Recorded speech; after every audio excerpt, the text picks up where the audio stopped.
Oh, today we're going to review a few basics related to origami as we start a series of videos to highlight some of the wonderful things that we can do with origami.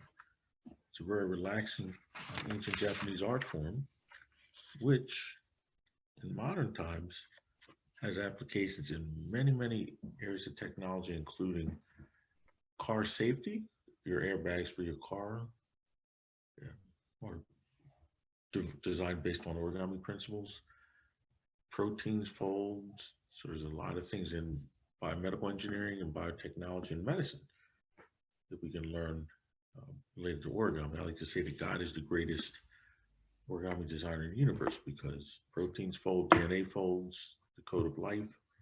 There's even folds in our brain. So what I want to do today is just begin with a few basic folds, a little bit of nomenclature, and then in later lessons we'll dive more deeply into the topic. One of my projects actually is we're interested in learning origami so that we can literally fold structures similar to hearts and then seed them with cardiac cells and have them transform into fully functioning hearts. So there's a lot of wonderful things that are done with origami from the artistic play side all the way up through technology and life-changing sides. So, oh, sorry, I forgot to mention it. Telescopes, space telescopes are used also with origami technologies, and we fold this mirror so that it folds into smaller space. And the James Webb telescope, which is being, I think the finishing stage has been put on it. It should be launched somewhere in October, towards the end of this year, to replace the Hubble telescope. That's based on origami principles also.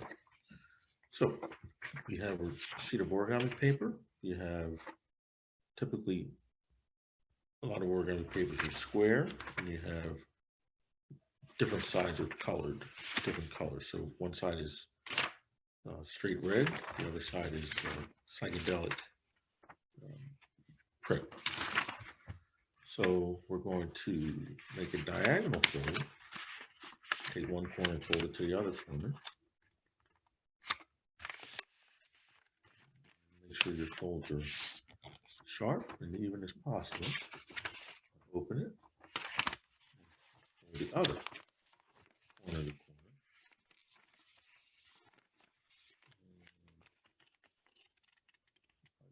So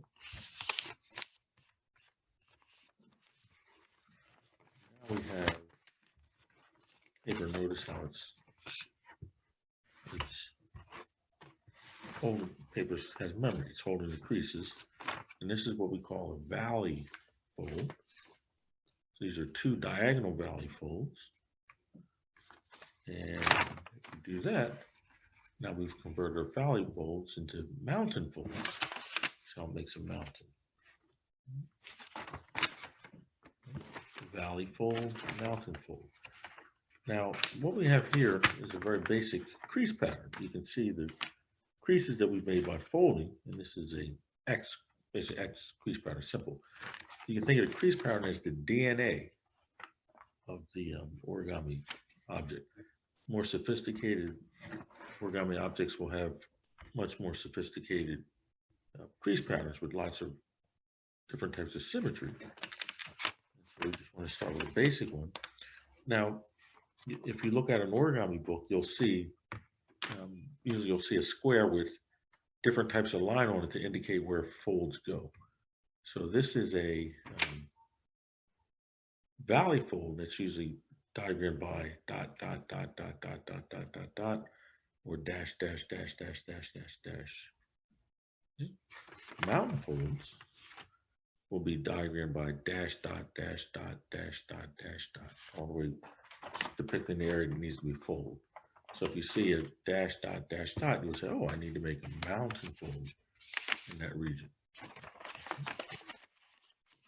Now we're going to finish one basic fold. This is called the square fold or the preliminary fold. A lot of other bases come from that. So if we have mountain folds this way, we're going to make on a book fold the other one. So we have diagonal mountain folds, we're making with this orientation, we're making a valley book fold. And we'll do 2 of them.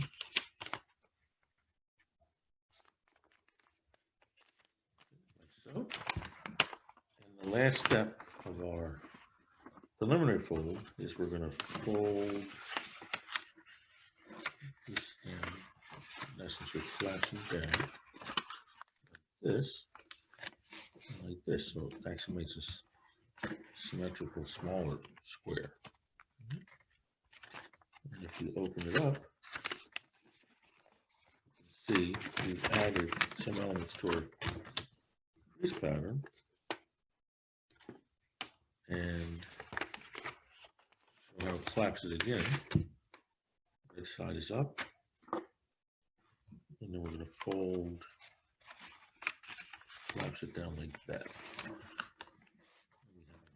Preliminary fold from which we can make a bird base if we fold this up and this up and do what's called a petal fold